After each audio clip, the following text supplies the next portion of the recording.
last project.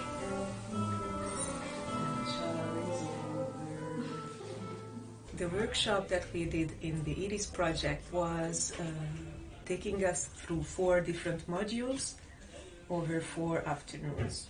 The toolkit focuses on how we can tackle intimacy relationships with youngsters and with youth workers. It was a women-only group. We had 12 participants. So we built the 4 modules of the workshop on the logic of more and more zooming into the relationship. These 4 days went about intimacy and relationship.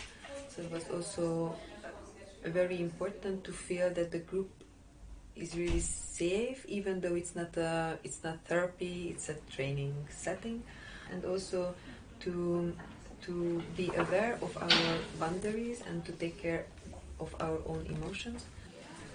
And then also because the group was new to each other, so we wanted to start with the very first contact, like the eye contact. We also had the entry point word flirt, because we thought that flirt is a good title or really door to start to address intimate relationships. It also brings us a lot of other notions which can be important, like power, gender. And even there we could explore cultural differences, personal differences, what are cultural taboos concerning where you can flirt or you cannot flirt, or how can you flirt at all? Play a little game about our opinions on this topic. So let's say that there are the yes line. If you agree with the sentence I'm going to tell, go there if you agree with it. If you don't agree, please go there. It is okay to kiss my lover in a public space.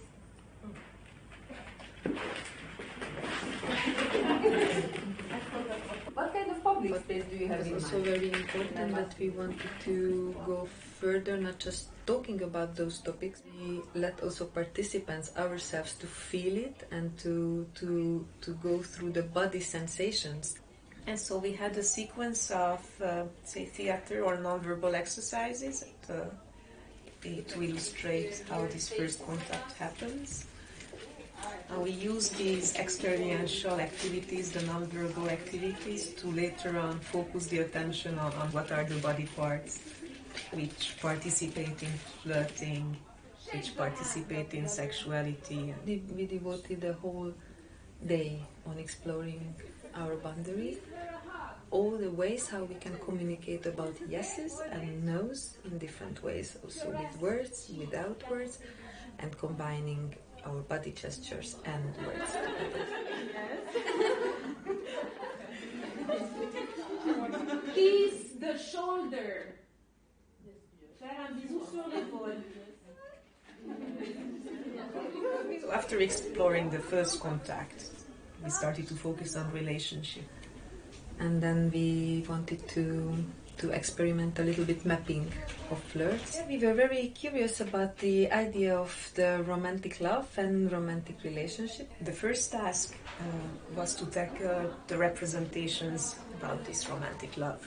And to tackle these representations, we used the collage method. We asked the participants to represent their own relationship to romantic love and create this collage in pairs.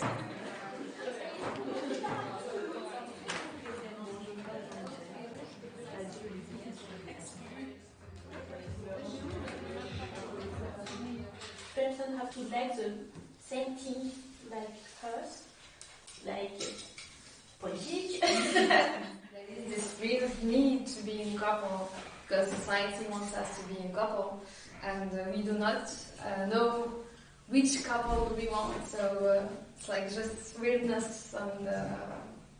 So there are also parts in this college that are more from the kind of traditional idea of romantic love, like the rings, the daddy was like reading to the kids, and we were really, the 3 of us were kind of like flashing on this one. After the collage exercise, we asked participants to choose their own relationship or choose the relationship of their parents if they wish to, and explore what are the different identity positions that they occupy relative to the other person within the relationship that is created between the two.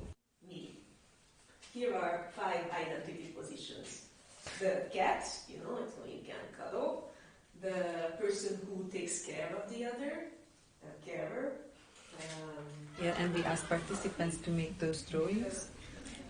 Drawings or text, but it was a kind of mapping of who they are in their relationship. Who are the many people that they are within one single relationship. And you will show with your body what that is like for you. Okay. And then somebody up here who recognizes it, I know that, will come and will lend you her body to represent that entity. First, after exploring the representations of romantic love, we try to go underneath the representations to check real relationships and trying to open up the diversity of identity positions and feelings that are present in every single, say, romantic or intimate relationship. We did it with theater. We wanted to give more visibility to these characters and also see how we embody these characters. For tableau is a still image. Nobody is moving at the beginning, nobody is talking. When it's your situation, with the permission of your partner, you can arrange her like a sculptor. You can format her body by touching it. You can show it from far away. And just put an image which you think represents this situation. All of you, when you look at this statue, you can let go your own sculpture. And let's give some titles to this one. So,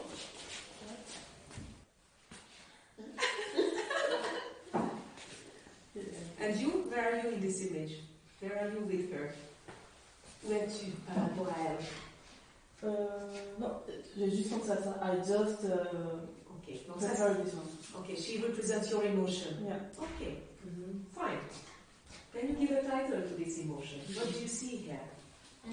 Difficult to find balance. Yeah, we lost balance. Exactly. These identity positions that we occupy in a relationship, bringing them on the scene with an adaptation of the Rainbow of Desires, and then exploring one character or one role, one identity position with which we feel in particular in an ambivalent or ambiguous way, and then opening up the diversity of emotions that appear behind this character through one specific situation that the person lived or experienced, where this identity position was present or called for. I know she's very complicated, and he's sad when something like that happens. So I'm happy to help him. We had this feeling that it's not enough just to identify and map these different identity positions, different relations, different layers of the relationship with the other.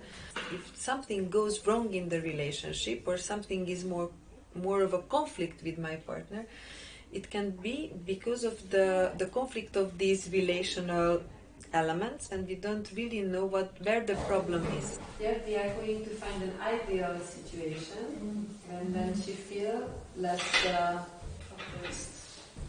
So you can move your emotions, whatever you want to do with them. I don't know about my place, but I feel that I go with anger. Because saying, I need a break, I felt angry and sad. I'm more of a background thing. Proposing.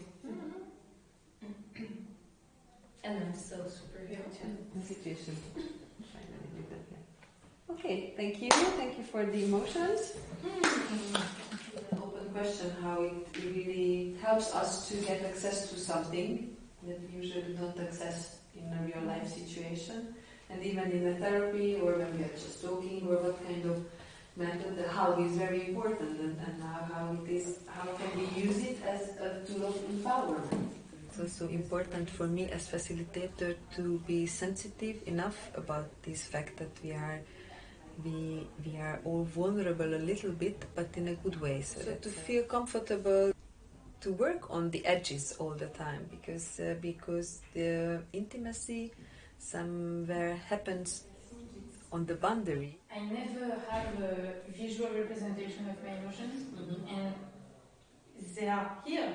And this part of they are here, I can touch them and move them. It's so weird.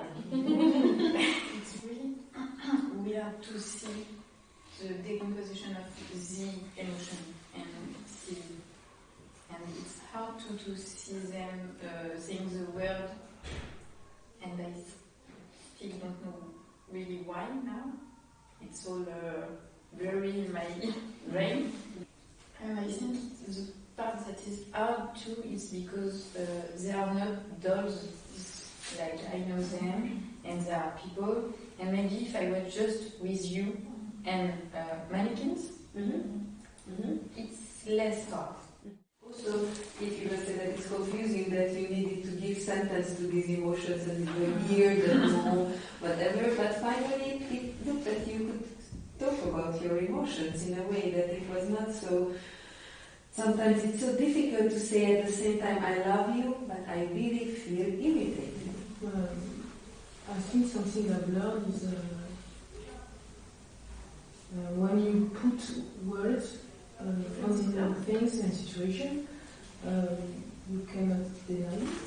And I think denying is it occurs very often. So I think it's good. Not deny, but too much.